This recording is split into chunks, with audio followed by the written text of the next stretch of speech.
નમસ્કાર, આપ જોઈ રહ્યા છો નવસર્જન ન્યૂઝ।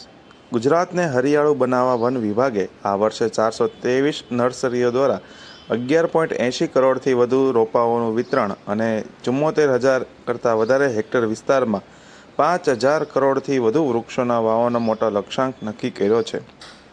આ ગ્લોબલ વોર્મિંગના આ સમયમાં પર્યાવરણને બચાવવા વન મહોત્સવ અંતર્ગત વ્યાપક વૃક્ષારોપણની તૈયારીઓ હાથ ધરવામાં આવી છે।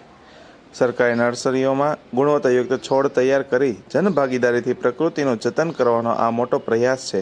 તો ચાલો જાણીએ આ વર્ષના વિશાળ વૃક્ષારોપણ અભિયાનની વિગતો। વિશ્વભરમાં ગ્લોબલ વોર્મિંગની સમસ્યા દિવસે દિવસે આવી થતી રહી છે, ત્યારે ગુજરાત સરકાર દ્વારા છેલ્લા કેટલાક વર્ષોથી વન મહોત્સવ યોજી પર્યાવરણ વૃક્ષો વાવવા, પર્યાવરણ બચાવવા જે ભગીરથ પ્રયાસો હાથ ધર્યા છે, તેમાં ધીરે ધીરે લોકોમાં પણ ખૂબ જ જાગૃતિ આવી છે। એ ખૂબ સરાહનીય બાબત છે।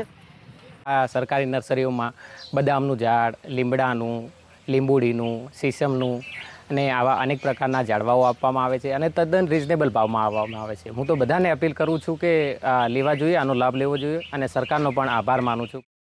આ રોપાઓના વિતરણ કરીને એ રોડ સાઇડ પ્લાન્ટેશન હોય, જે બોડા ડુંગરની અંદર પુનઃ વાવેતર કરવાનું હોય કે રેવન્યુ વિસ્તારની અંદર વન કવચ સહિતના મોડેલોની અંદર વૃક્ષારોપણ કરવાનું હોય, લોકોએ વૃક્ષારોપણ કરવાનું હોય, નગરપાલિકા મહાનગરપાલિકાને રોપાની જરૂરિયાત હોય કે સ્વૈચ્છિક સંસ્થાઓને જરૂરિયાત હોય, આ તમામ લોકોની જરૂરિયાતને પહોંચી વળાય એટલી મોટી સંખ્યામાં બિયારણ અને તૈયાર રોપાઓ ઉપલબ્ધ છે।